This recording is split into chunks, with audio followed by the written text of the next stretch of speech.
most of us are grateful in some way or some ways. We're thankful for the simple things we have in life, but to experience true hope, we have to see how real Jesus is and how he truly came to relate to us. Not to just come and say, I'm God, here I am, I'm going to take over. That's what the Jews thought. That's what the people thought, that Jesus was going to come and overthrow Rome, overthrow the enemy, overthrow everyone that was opposed, and he would be king of the Jews, and he would rule from then on. But Jesus came very differently than they thought. He came to truly relate to us. Jesus came to show us that he would be fully man and fully God at the same time. Yet he would experience life just like us. At the very beginning of the New Testament in Matthew chapter 1, verse 1, very beginning, Matthew starts out introducing Jesus by explaining his family tree. I think it's interesting that the New Testament opens up, the New Covenant opens up with Matthew saying, hey, I just want to tell you where Jesus comes from. I want to tell you a little bit about his family tree. If we just read it, it would sound a bit like this. This is the genealogy of Jesus, the Messiah, the son of David, the son of Abraham. Abraham was the father of Isaac, Isaac the father of Jacob, Jacob the father of Judah and his brothers. But instead of reading it this morning, I want to break down who some of his genealogy was, a bit of their reputation maybe. Father Abraham, the spiritual patriarch of our faith, came from a completely pagan background. He pretended his wife was his sister, and she got taken by a king into his harem. He slept with his wife's servant to try to help God's plan along, and after she had her child, he sent them out to the desert to die. That's our father Abraham.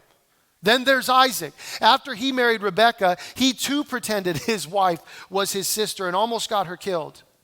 He played favorites with his boys, dividing his family in a very, very strong way.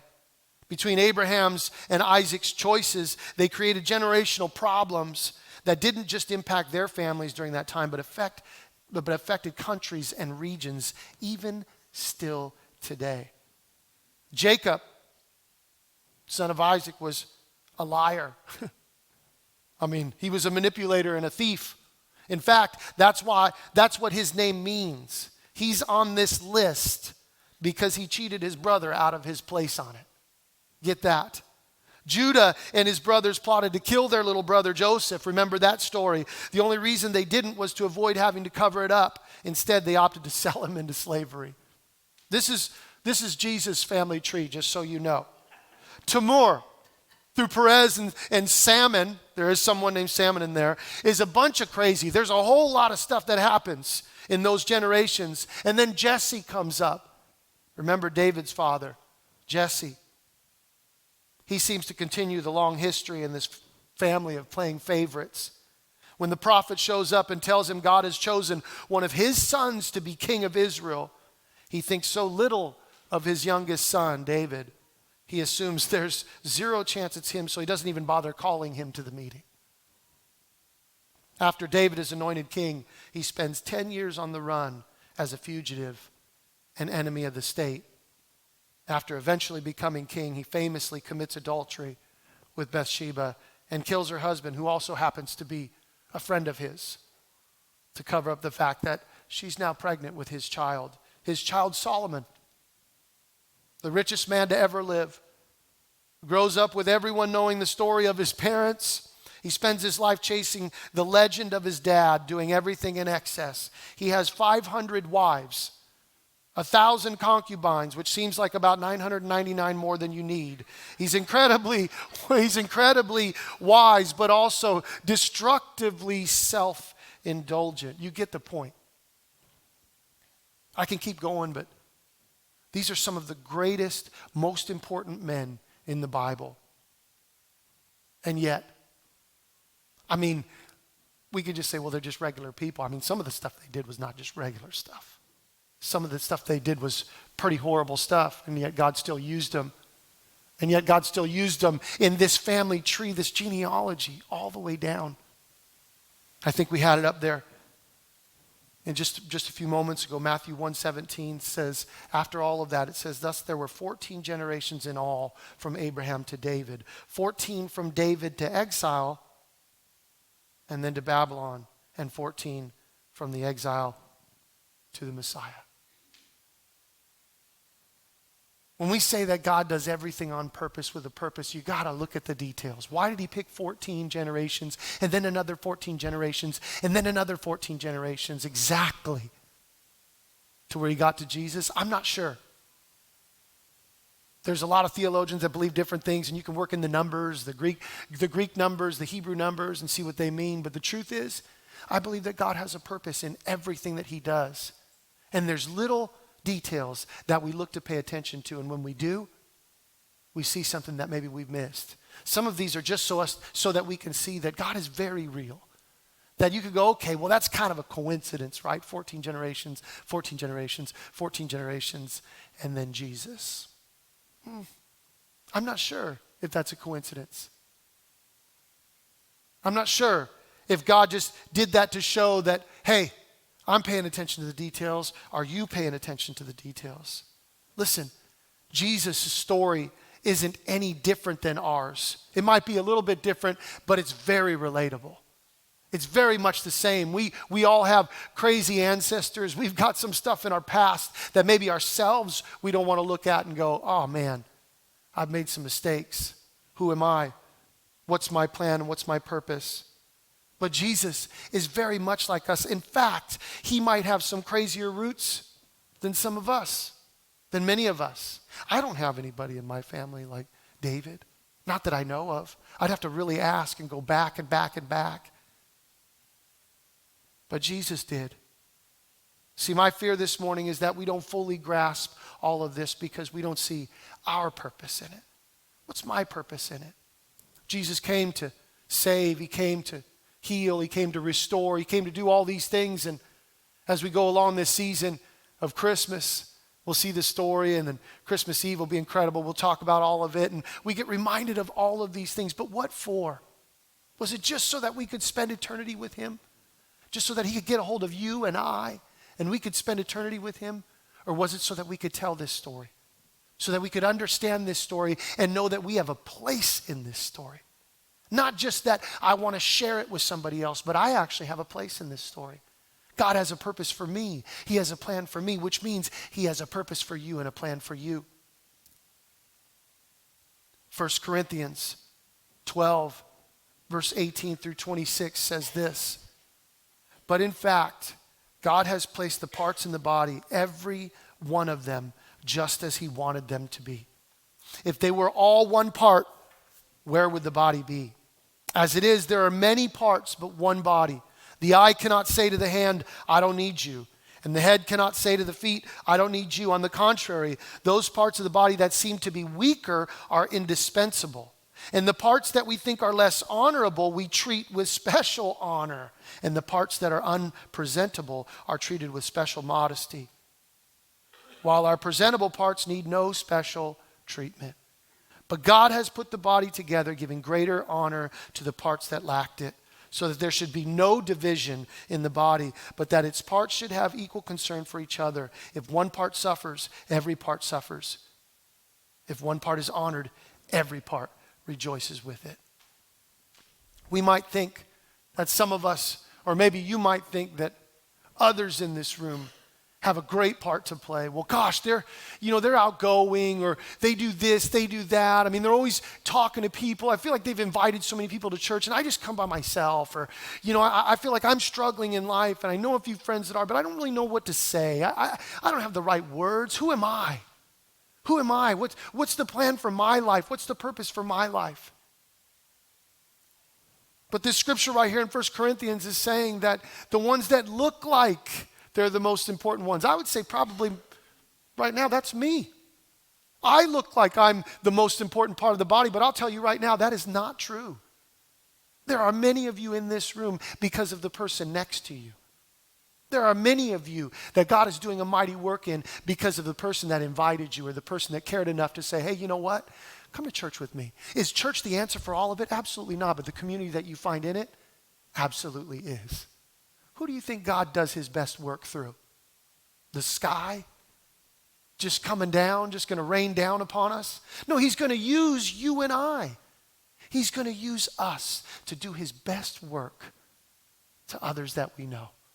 To share the hope of Christ, the hope that we have.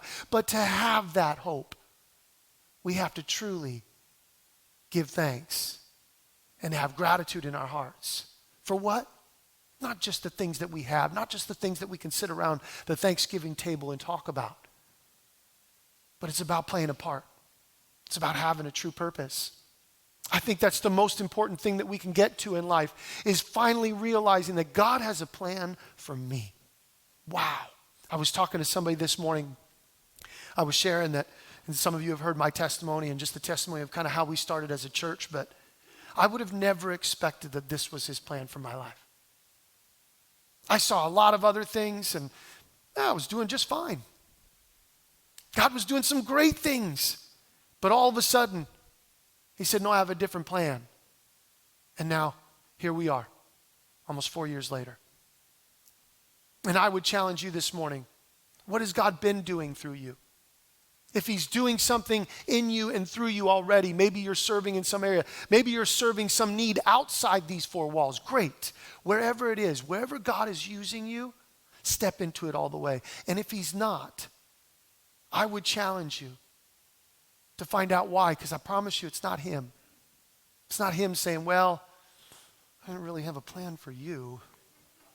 I guess I'll work on it, see if I can put something together. That's not the God we serve. God says, I knew you before I formed you in your mother's womb. I knew you before I formed you. He had a plan for you before day one. Since the original day one, God had a plan for each and every one of us. I challenge you to find that plan. Last week, we talked about sitting at the table with others we don't see eye to eye with. This week, my hope is that each and every one of us see that we have a purpose, and that purpose is to give us faith and hope. What's your part? What's God's purpose for your life? Are you still sitting on it, wondering? Saying, well, I don't know, I'm busy. You know, I got kids, or I'm retiring this year, and so I'm just trying to finish up some things, or whatever it might be. I don't know. I don't really know what God has for me. I've just been kind of doing life, and maybe you're doing really good at life. Maybe life's been really good to you. Maybe it hasn't. Maybe there's some in this room that say, I've been just trying to make it, man. It's been difficult. Had a lot of loss lately, and just feels like I can't imagine there being a plan for my life because I'm just trying to make it through each day. Each one of us are in a different place, but we're all a part of the same body. God has called us to operate under the same Spirit, and that's his Spirit. Jesus came, and this is the season that we get to celebrate it. We get to celebrate the little baby Jesus, and it's all smiles, it's joy, it's hope, it's peace. But realize this, for some it's not. For some it's not all joy, hope, and peace. For some it's mourning and loss still because they don't get to celebrate it with somebody that they love that they're missing. But also for some, there might be the excitement of some presents. There may be the excitement of some vacation or whatever it might be. We get to spend some time with the family, but that time with the family always ends up like this. Because Jesus isn't at the center. Because Christ isn't at the center of that home. Many of us know people that are struggling through life. And we have the hope. We have the thrill of hope. We can get excited about hope. We can think, man, what is my part to play? What is my purpose in all of this? God, what did you call me to be in this season of my life? I want to share something with you, and it was, I think about 26 years ago or so. I was about 21, 22, and we always had Christmas Eve at my grandma's house in Cerritos, and it was just the best Christmas Eve. She had this really old red carpet. It was like textured. It was raised in different areas, but it felt like Christmas because it was red. So you'd sit in the red carpet, and it was like, gosh, this is where we want to have Christmas. Every year, Christmas Eve, we would do that. And one year when I was working building cell sites and towers and stuff. And it just so happened to be that on that Christmas Eve, they wanted to close everything down. They wanted to be able to shut everything down, the billing and all that. So they didn't want to go through the rest of the year. So we had to make sure everything was tested and done and fully ready to sign over. And here we go. Site's done. We finished it. And so we ended up at Forest Lawn at about 11:30 on Christmas Eve at night. And I was up there trying to test a cell site, and we were in the yard of the funeral. I mean, of the cemetery. And so it was where all the boxes were and everything. It was really creepy at 11:30 at night. I felt like I'm in the wrong place right now. And I got to be honest with you, I really did feel like I was in the wrong place. I had about a year and a half earlier, a year ago before that, I started leading worship, and all I wanted to do was just be a part of the church. I just wanted to be a part of, singing worship, and I didn't want to be out here doing this. I wanted to be with my family. I just didn't think that this is what I was supposed to be doing on a Christmas Eve. My girls were with the family at my grandma's house, and I didn't get in there till about 1:30 a.m., and they had already done their regular Christmas Eve that they do, and I remember getting in, and I remember going upstairs and laying down and thinking, well, everybody's asleep, so I guess I'll just wake up. But, we find ourselves in these situations where we wonder, is this what God has called me to? Is this the plan for my life? Since I was little, I always wanted to be a part of ministry. I just wanted to be a part of the church and part of what was happening. And that was a season of my life where I just had to go out and work and do something for the girls and keep them going. But I remember that Christmas morning and woke up, and it was one of the greatest joys of my life, because I felt like, you know what? Maybe what I was doing the night before wasn't something that God had called me to do for somebody else specifically, but maybe it was. Maybe I was answering the prayers of somebody else. Maybe there was something that just had to happen for someone else. We never know what part we play. We never know why we're doing what we're doing. But I challenge you that no matter what you're doing, place it before God and say, God, is this something that you have me doing on purpose for a reason? And what's the reason? Could I find the details? Show me why 14, 14, and 14 matters. Why? Why are you so methodical about things? Why do you have such a plan about things, Lord? And how come I miss it so often? What's your part? What's God's purpose for your life? Having hope means being completely present in whatever part we play, no matter what that is. No matter if you're working a job you don't love right now, no matter if you're dealing with a situation that you're not happy with, no matter if you think you have any purpose at all, please let me be the first one to tell you, you absolutely have a purpose and a plan, and you're just as important as anybody else in the body. Anyone, each and every one of us have a part to play and a purpose. My challenge for us this week is to set aside a moment each day asking God to reveal our specific part we're created to play. If you wake up in the morning and you say a little prayer in the morning, that's usually my time, unless for some reason I get raced out to do something else, then I got to find another time during the day. Okay, I got to sit down and say my prayers. But usually in the morning, I got my prayer list out, and it takes about 5 minutes to go through. Think about that for a moment. It feels like a long time because I'm reading through my prayer list and I'm going through it, and it's 5 minutes, only 5 minutes. If we could just take 5 minutes in the morning, say, God, reveal my part today. Reveal my purpose today. Speak to me this week in this moment. Would you bow your heads with me? South Hills Church, I just want to take a moment and say thank you for watching our service online. Whether you're watching it for the first time or you're watching it again because you enjoyed the service so much from the weekend, I'd like to take a moment and dive into our giving. Every week we give people the opportunity to give back and give to the local church so that God can continue to bless your lives and bless your finances. Here at South Hills, we believe that everything comes from God. We believe that He's the one that chose us and brought us into this world, gave us our gifts and talents and abilities. And I just want you to know that when we give, we are giving back what God has already given to us. If you've ever seen any of our envelopes at a South Hills campus, you'll see on there that it says, every week at South Hills, your generosity is giving people the opportunity to live a better story. And there's a scripture on there in Matthew chapter 6, verse 21 that says, where your treasure is, there your heart will be also. So I want to encourage you today to click down below and set up your giving, whether it's for the first time or whether you're doing reoccurring giving. We have 4 ways to give here at South Hills. 1, you can do it in person at any of our campuses through an envelope. Or 2, you can actually text any amount that you would like to 84321. And the 3rd way is to download our Church Center app.